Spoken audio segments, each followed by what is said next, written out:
On a really positive note, for me to see, and again, to see it in numbers, and this is something that I've known intuitively for a while, is a real awakening of consciousness happening both in this country and around the world, where people have really connected the dots between consumption and problems. I mean, I always say, people say, like, why did you get out of advertising? I'm like, you know what?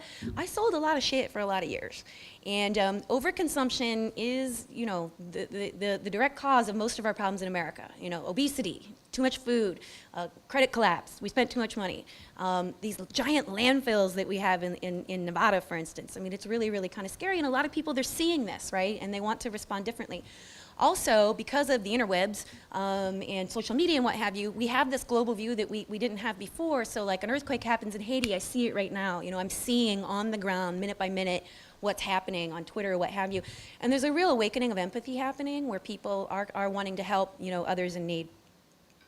So Edelman, which is a very good PR firm, really, I think, out ahead of sort of what the digital implications have been.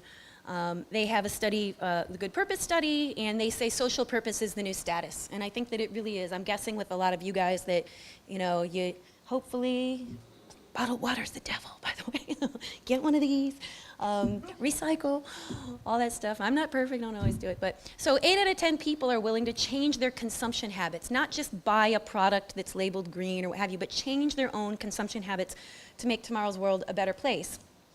And so I think one of the big news this year that everyone was talking about in Ad Week and what have you was the Pepsi Refresh Project. So a couple of weeks ago, and again, for those of you taking my class and who got the assignment, you might have saw a couple of weeks ago I went to a conference, a summit sponsored by the United Nations in Mashable.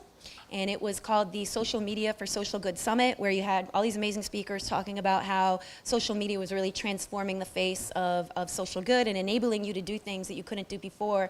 And actually, Bonin Bao, this is an interesting guy, who's the director of social media at Pepsi, spoke about the Pepsi Refresh Project as well as others. So if you're not familiar with it, I'm sure that you are. The basic concept is they were going to crowdsource ideas for good and let the public vote on them, and they will give away millions of dollars to these causes. And the cool thing about it is they're not just latching onto this, that they have redefined their corporate mission to performance with a purpose. And so they are going to do things like offering healthier beverages, reducing their impact on the environment, increasing diversity with their own workplace, but this was something that they could do with consumers right away. And so keep this in mind too.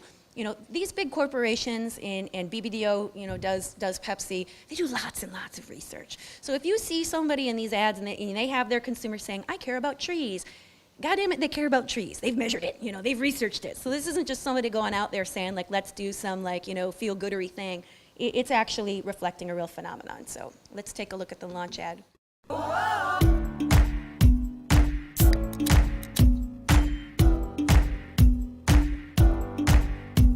One tribe, one kind, one planet, one race. It's all one blood, don't care about your face, color of your eye or the tone of your skin. Don't care where you are, don't care where you been. Cause where we gonna go is where we wanna be. The place where the native language is unity. And the continent is called Pangea. And the main ideas are connected like a sphere. If I had an enemy, then my enemy's gonna try to come and kill me. Cause I'm his enemy. There's one tribe, y'all. We one tribe, y'all. We one tribe, y'all. We are one people. Let's catch amnesia. Forget about all that evil. Forget about all that evil that they feed you. Let's catch amnesia. Forget about all that evil that. What do you care about? Introducing the Pepsi Refresh Project. We're giving away millions for ideas that move the world forward. Every Pepsi refreshes the world. One love, one blood, one people. So Pepsi very smartly co-opted the Obama brand logo, and they've always been a brand that's about youthful optimism, and it was really smart of them to align themselves with that. And it's been, you know, by all accounts, a very successful program for them. I'm sure you've all seen on Facebook and other places where you can vote on these things. And as Bonin Bao said, we've had more votes than the last presidential election. So people really are participating, and they really are responding to this.